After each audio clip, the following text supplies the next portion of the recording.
Hey, Hi, Dave, everybody. how's it going? It's going great. How are you? I'm doing great. You joining us from your studio? Can you just kind of tell everybody where you're coming from?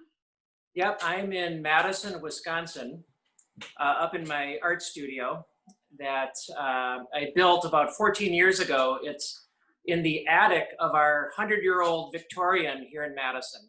Oh, that's So this was an unfinished space when we bought the house, and I got to gut it all out, put skylights in. beautiful. Um, right behind me is kind of a cool feature that I did. There's a built-in bookshelf, and if you watch, Is it gonna be a door? Oh my gosh. there's a cool storage in the back. I keep a bunch of frames and all kinds of contraband back there. It's very exciting. So, In there when you have to clean up for a studio visit or something? oh yeah, exactly.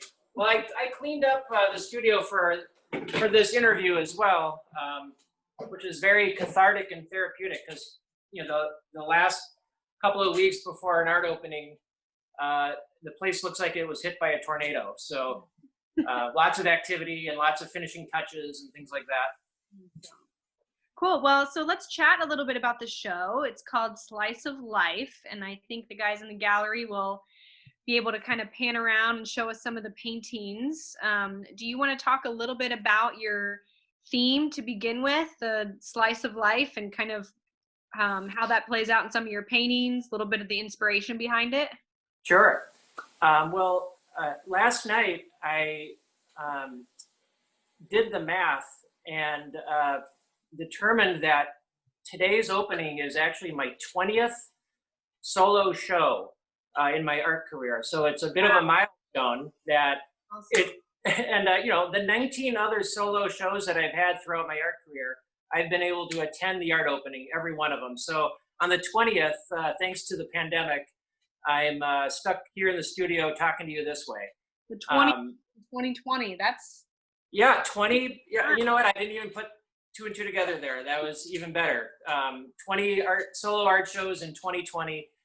But yeah, the theme is slice of life, and it's not a huge departure of the type of work I've been doing for most of my career, and that's highly realistic still lifes primarily that have a tongue-in-cheek, whimsical approach. A lot of times there are visual puns, there's idiomatic expressions that I'm trying to incorporate into the pieces. Like for instance, the one being shown right here is string cheese, something that coming from Wisconsin, we worship cheese up here. So I had to incorporate that into the show. Um, but another part of that piece also shows the connectivity that we all have too. There's a common thread throughout all of our lives right now, and that we're dealing with this scary pandemic.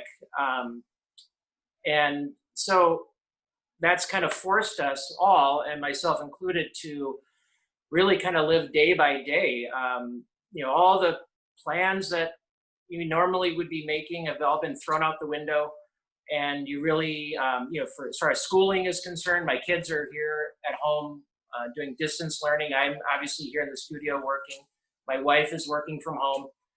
But, you can't really think of what's going to be happening even the very near future. So that allowed me a mind space to really focus in and hone in on the subject matter that I love painting.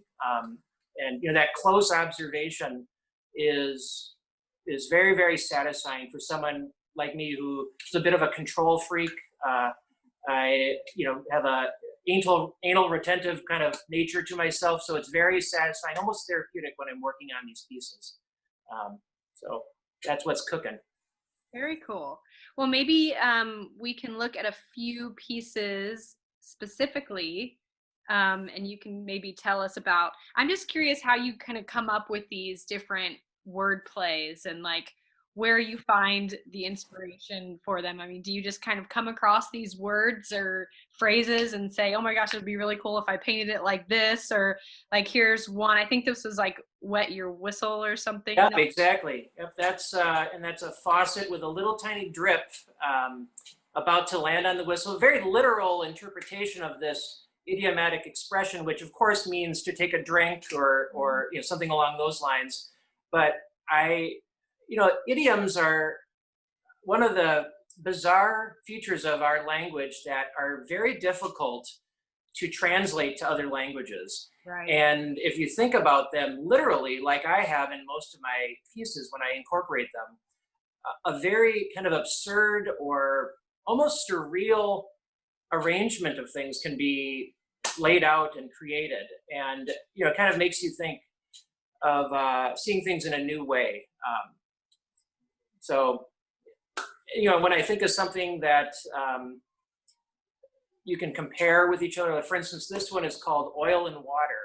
There's some old vintage oil cans that I found at a antique store, and I've had them around the studio, and I've painted them a number of times. But then it hit me the concept of oil and water not mixing, and instead of having a glass of water, I thought a slice of watermelon would do the trick as well. Yeah. So there's also lots of compositional devices in this piece too that I was playing with, and that's of the triangle. You see lots of different triangles throughout the composition of the different shapes of the oil cans, and of course the slice of watermelon as well.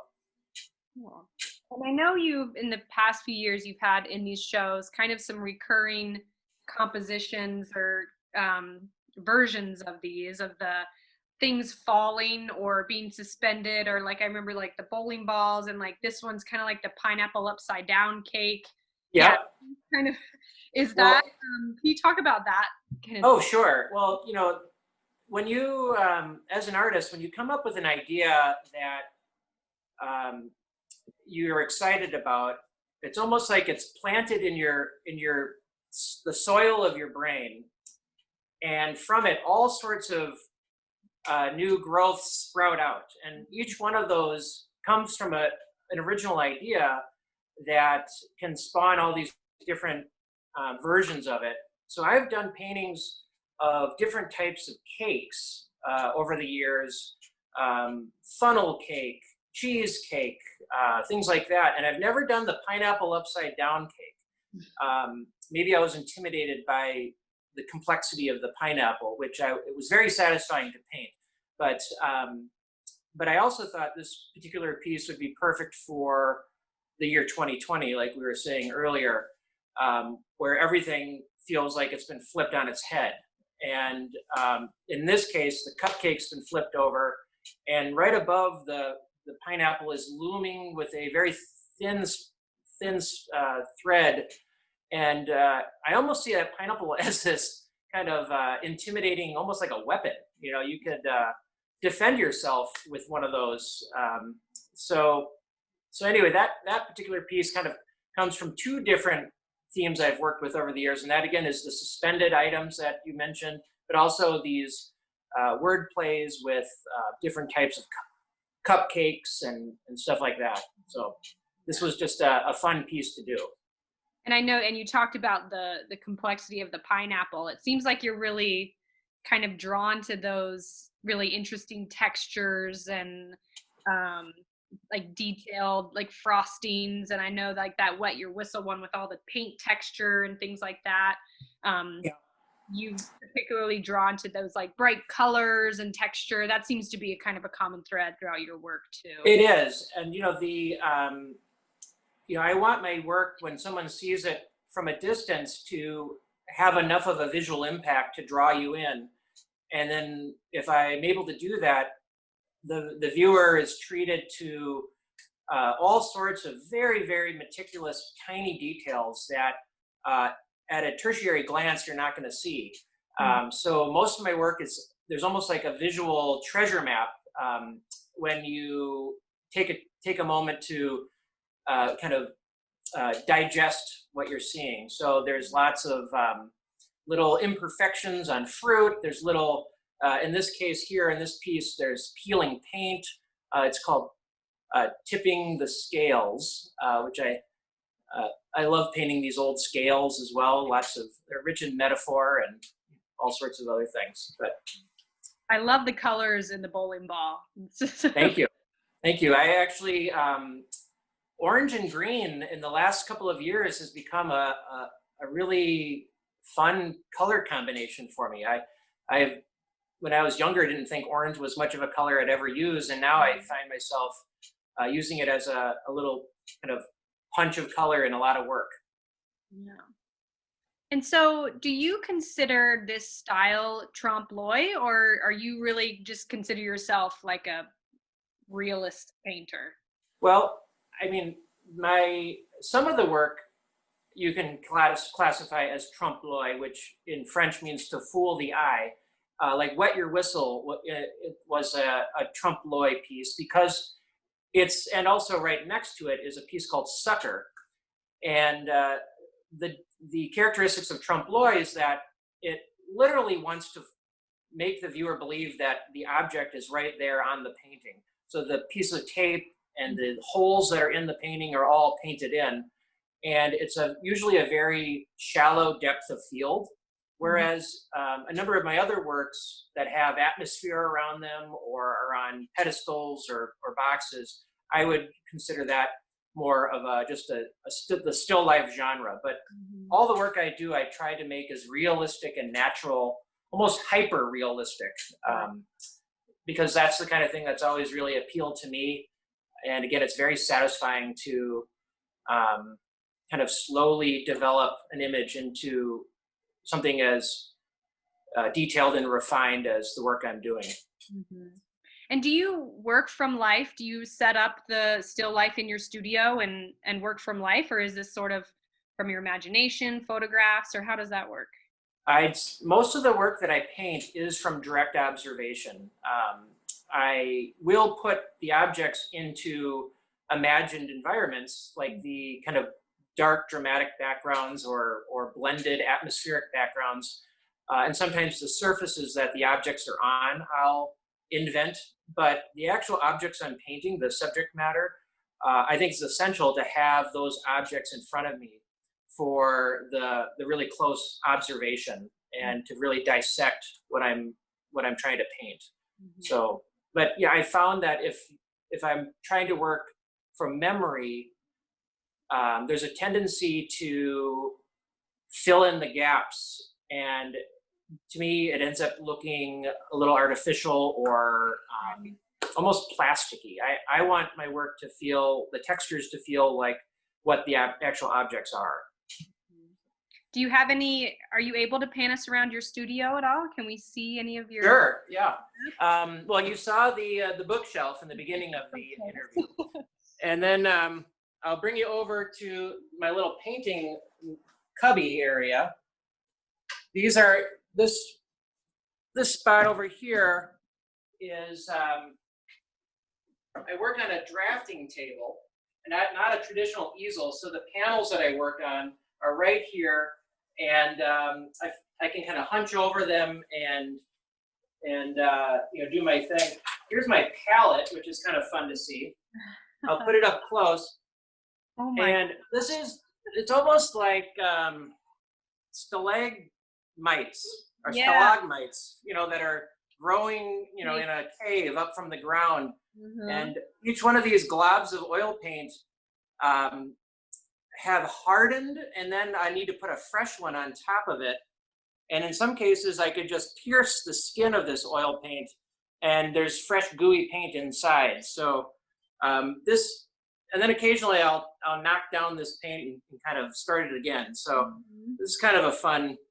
That is little towers of color. Yeah, and there's every tower is a different color. You might, from the this camera, you might just all read as one dark brown. Those are different types of browns, and then all kinds of blues and grays, and anyway, it's kind of fun. That is really cool. I always love to see the palette. What's that? I'd always love to see the palettes when the artist pulls in the studio. It's interesting, I think. here's one cool thing too. In the studio, since we built it, I was able to incorporate some antique doors that we found. These are old Chinese doors that are in a storage area in the studio, which I'm not going to open because it's too messy. But then there's a little office-y area over here. And then on this other side of the studio is another set of those doors. I was able to find 2 sets. So in a Chicago